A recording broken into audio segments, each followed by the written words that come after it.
I'm here in Medjugorje and I'm with, what's your name? Harriet. Harriet, where are you from? I'm from London. And first time here? No, I've been many times here. Why do you come back all the time? To come see Our Lady. And there's just such a peace about being here that it always just draws me back to return. And you are from England, normally Church of England. Are there a lot of Catholics in England? So there's fewer Catholics, but yeah, I'm Catholic. It's great to be here amongst other Catholics as well. They say in Medjugorje, you can see Our Lady in the eyes of the people. You have that view as well, this calm, joyful view.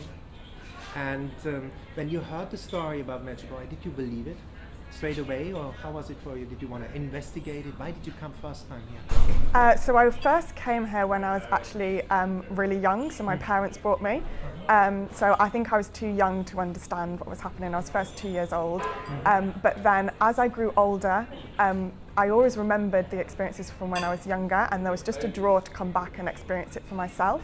So I kind of came back with friends, and kind of like without my parents, and just really discovered it for myself. And I think just climbing the mountains and just being within the atmosphere, there was just such a peace. And the way I describe it to friends is it's like heaven on earth. There's just such an amazing presence about being here. And you are Catholic, you are young. A lot of people in the West, they think you are an astronaut, like an extraterrestrial, basically, Yeah, sometimes. What would you tell these people? What is the beauty? Why are you Catholic? Good question.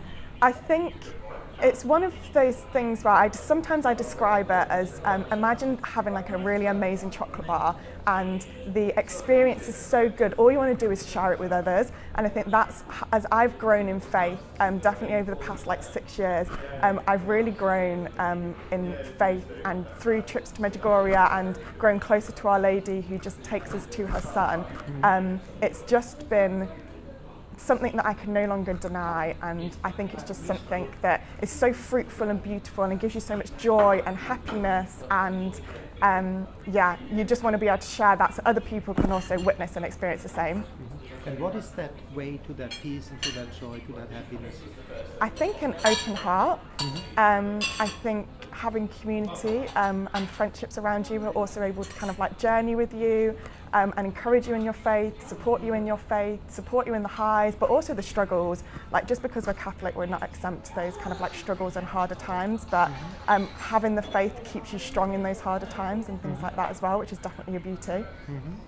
And what is for you the struggles? We all struggle. Can you describe a bit what are your struggles? Yeah, I think we live in a very secular world. I definitely work in a very secular industry, but I think we're also, although it's difficult, we're called to be a light of Christ in those industries which maybe don't see the Lord and don't see faith, don't see the beauty, don't know Our Lady. So there's definitely a calling that we can do in all of these places. Unbelievable. And you do the full program, confession, everything? Yes. Rosary? What is confession for you, the beauty? What would you tell people who are scared to go? Young people? I don't think you could ever regret going to confession, and that it's there for anybody. There's no sins that are too big. There's nothing the priests haven't heard before, and there's such a sense of just love coming out, and you can just feel so much closer to the Lord. Beautiful. You pray the rosary? Yes, I love the rosary. So convinced? It just draws me closer to Our Lady. I really feel Our Lady's presence as I pray the rosary, and it's definitely, I think it answers a lot of prayers. I think there's just, and it's what Our Lady teaches, so it's definitely great to be close to her through the rosary. You pray that during the day, or from time to time? I try, and at the minute I'm trying to do it every day, often kind of take a lunchtime walk and go out in nature and pray the rosary. That's beautiful. Adoration, how is adoration for you? Yeah, great, and especially because I live in London, obviously it can be busy and things like that, so getting some time in adoration and just getting a little bit of that peace away from the busyness is definitely fruitful. Where can you find adoration in London, if somebody's listening from London? Where should they go? All over. There's adoration chapels, and there's churches who are also doing perpetual adoration, and there's different youth groups and holy hours that are on all over London, so there's definitely a lot going on in London, which is a blessing. Wow, amazing. And what would you tell people? Why come to Medjugorje one time? I would say why not. I think if you're looking for that peace and that joy, and if there's been a bit of a nudge in your heart to maybe come to Medjugorje, nobody leaves Medjugorje without just feeling Our Lady's love and presence and joy. And I don't think anybody can regret coming to Medjugorje. What's your favorite place here, spot in Medjugorje? I think Apparition Hill. I think I love being able to sit at the top of Apparition Hill, being able to look at the views, especially in the summer or in the spring when the sun's shining, and with Our Lady's statue, which is where she first appeared to the visionaries. There's just such a sense of peace and beauty just being up there, and you really can feel Our Lady's presence. You say she's here? Yeah, she's definitely there. Yeah. And for you, you know, we are Catholic, we show our Protestant friends we love the Bible as well. You have a favorite Bible scripture? Oh, I think mine is... Like in general, if you don't know the exact word. Fearfully and wonderfully made. You are fearfully and wonderfully made. Yep, you are definitely. And favorite saint, God? Favorite saint, Saint Joseph. Saint Joseph, by him.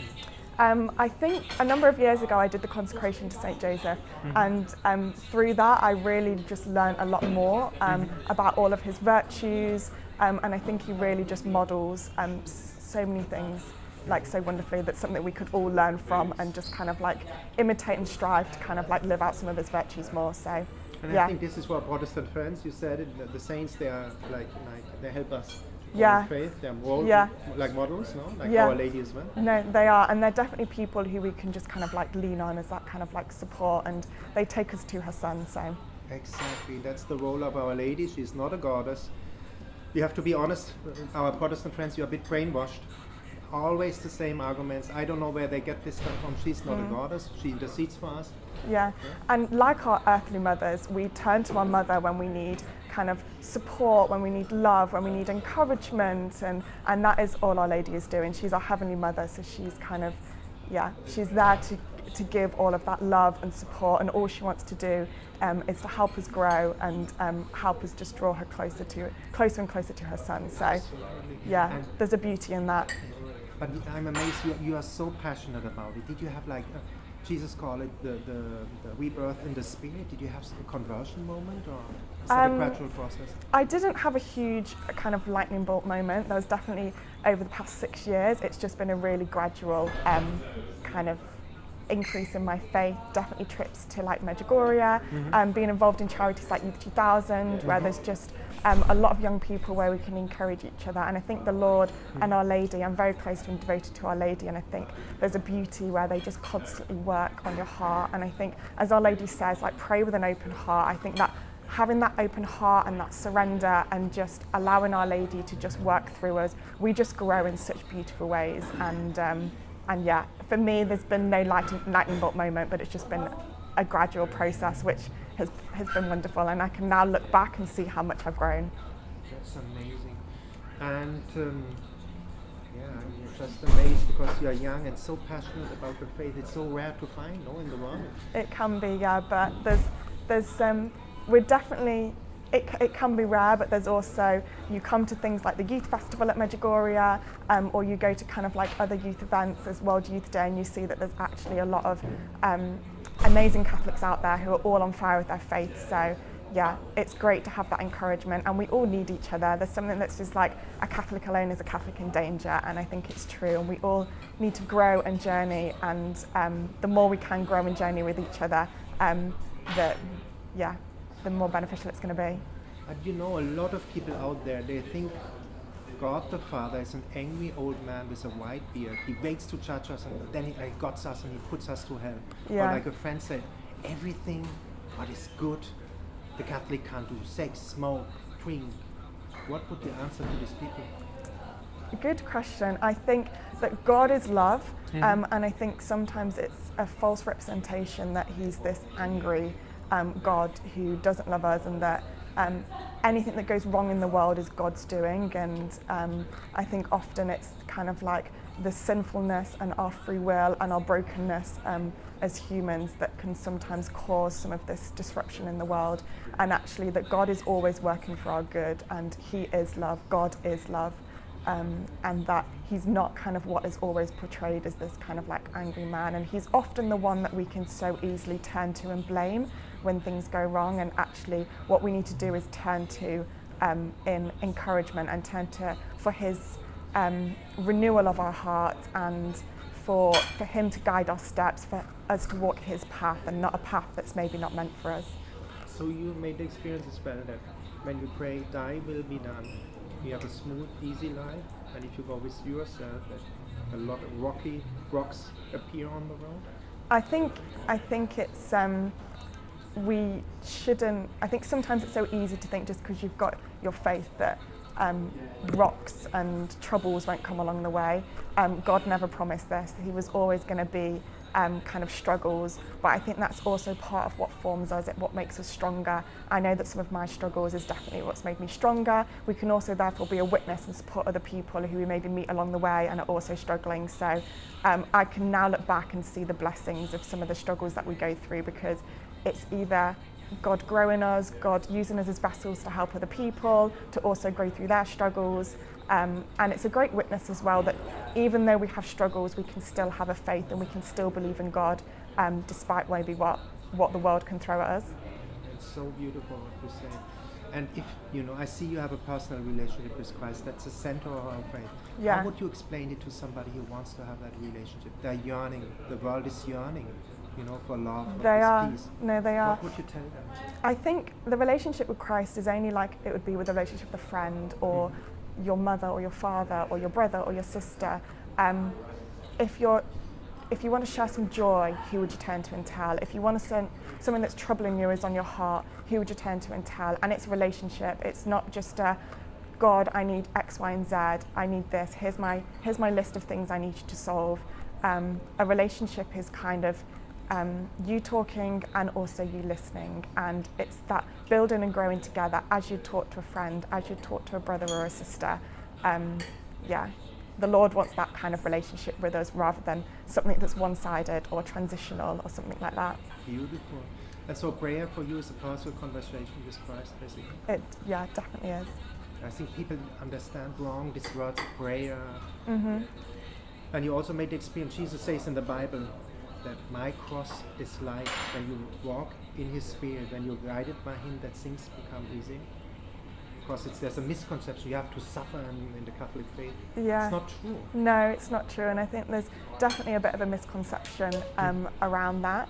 And I think it's also personal, like the journey with Christ is personal, that relationship is personal, and he's got a path that is unique to every single one of us, and that it's like it was his plan from the beginning for you, and it's so beautiful, and it's something of like hope and where you're going to thrive, and it's unique to you as well, and that nobody is secondary to God's plan. It's something beautiful and amazing that he wants to do in everybody's lives. So yeah, it's definitely. I just talked to a friend and he said, look, he tried to fill the hole. We all have this yearning to fill our heart. Yeah. He said, I was like to women, I write 20 WhatsApp. And I told him, and that's the question, I told him, look, now I was the same like him, but now I talk to Jesus and I feel he's loving me the way the only one who understands completely. You made the same experience that he knows everything about, he's interested in every aspect of your life, sex, whatever it is, he's interested and he's guiding you through the Holy Spirit? I think it's so easy to fill our lives with what we think is going to fulfill us and make us happy, and the world tells us so much of that. It tells us that it's social media, it's how many followers we have, it's our appearance, it's how successful we are in our job, it's how successful we are in our sport, how much we're liked by others, and actually we're looking at all of these external factors to value us, and actually none of it is going to fulfill us, whether it's sex, drugs, relationships, like it might give us that small-term joy or happiness of what we think is fulfillment, but actually it's not our worth and it's not how we're valued. But finding that love through Christ and through Our Lady that's so much more everlasting, and that's not that kind of like one-time hit that's going to give you that bit of joy or fulfillment, but actually what's going to heal your heart is kind of knowing the love of God and being able to kind of like really truly feel that in your heart. And You know, people want to feel that. You felt it. Yeah. How do they get that connection?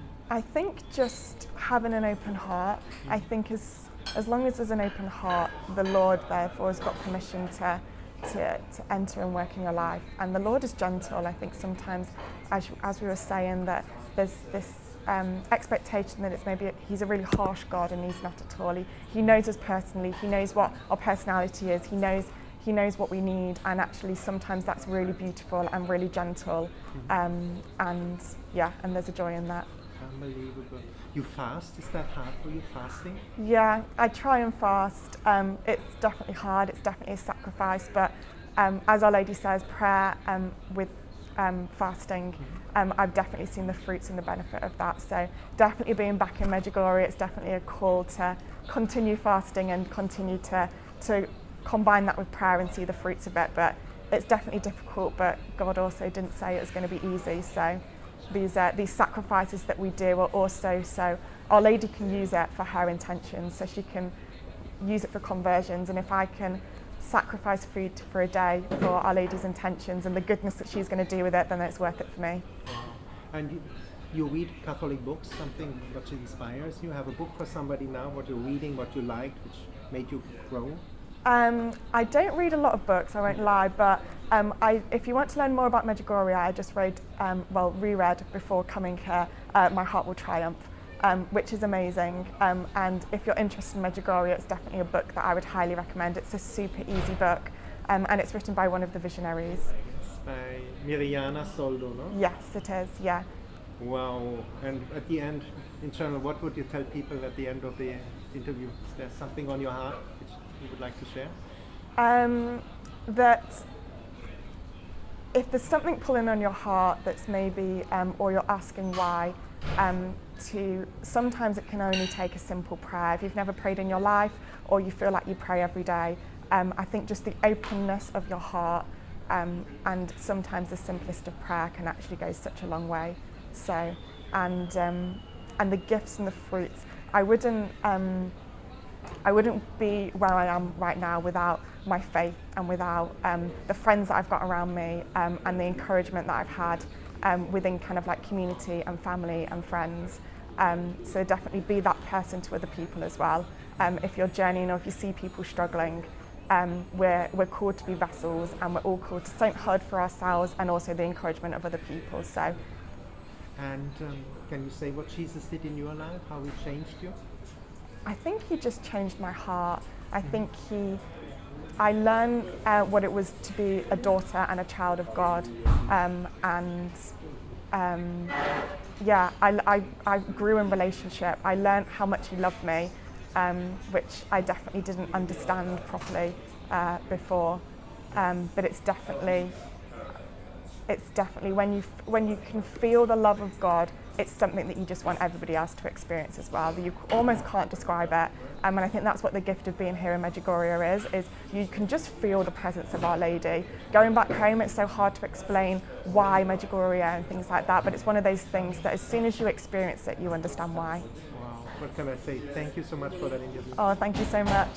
And you told me you are following a movement. What is the name of the movement? So it's called Youth 2000, and it's a Catholic charity. It actually originated here in Medjugorje, but it's I'm part of it in the UK, but I know that there's Youth 2000 elsewhere in kind of like Europe. But it's a Catholic charity, and our main aim is to just bring young people together to bring them into a relationship with Jesus, with other young people, and just allow that relationship to kind of like flourish and grow. Wow, that's amazing. So to get inspired, there's a way what you can do, go to YouTube, check it out, and then the website, I guess. There's a website, they're on social media, they do events all over the country. There's normally a big kind of like summer festival, we call it, which is a retreat. It's always on August bank holiday up in Yorkshire, which is absolutely beautiful to just be immersed in the countryside. And then there's also kind of day retreats and events all over the country, so hopefully we can kind of like cover the bases for everybody to come and visit. And the format is that there's talks with we get some really amazing speakers in, there's workshops, There's 24-hour adoration, so you can go to adoration whenever you want throughout the night if needed. We have Holy Mass every day, and there's plenty of social time, and there's just hundreds and hundreds of young people. So there's lots of social time to just kind of like grow and be with other young people to be able to journey in your faith. We also have a session, which is one of my personal faves. It's the men's and women's sessions where all the men go off to one room and all the women go off to another room. And there's something beautiful about just being able to journey for me as women and with my sisters in Christ. And there's a definite power in that. So yeah, if you live in the UK, it's definitely something I'd recommend checking out. It's definitely been a huge part of my life and definitely had a positive impact on my faith. And yeah, I'd encourage anybody to kind of get involved. I would like to ask another question. Yes. People think we Catholics are living in a different world, but you are living in the world, you are not in the passion of the street. Yes. Just we are normal, regular people. Yeah, for regular sure. jobs. Yeah, for sure. And I think when I've got a lot of very good friends through Youth 2000 and through kind of other aspects of my faith. And I think there's always this conception that we're maybe a little bit different or a little bit weird, and actually the beauty of being at places like Youth 2000 is actually we've all got normal jobs, we all live a normal life, we all can live in the secular world, but we've also got this thing that unites us, we're all journeying in faith together. You don't have to say goodbye to living a normal life as what society calls it, because there's so much joy, there's so much normality that can also be lived out through living in faith. Exactly. I think also with Catholics we have like more fulfilling vocations, the marriage, you can be a stay consecrated sister or priest, and they even say that Christian relationships are the most fulfilling. They make surveys, the most fulfilling relationships, and we all look for this fulfillment. No, we definitely do, and there's definitely I think it's always like a yearning in our heart as well. We want to be fulfilled in whatever ways we can, and we see that in the world. The world tells us that we're going to be fulfilled by so many things. As you said, I work in the secular world, and living in London, there's definitely a lot that can kind of like draw you in and tell you that this is going to fulfill you and this is going to give you happiness. But actually, what I've found is that it's only short term, and there's nothing that quite gives you that joy and that happiness and that fulfillment and that love and that love that what I've found through my faith. Thank you so much. Thank you.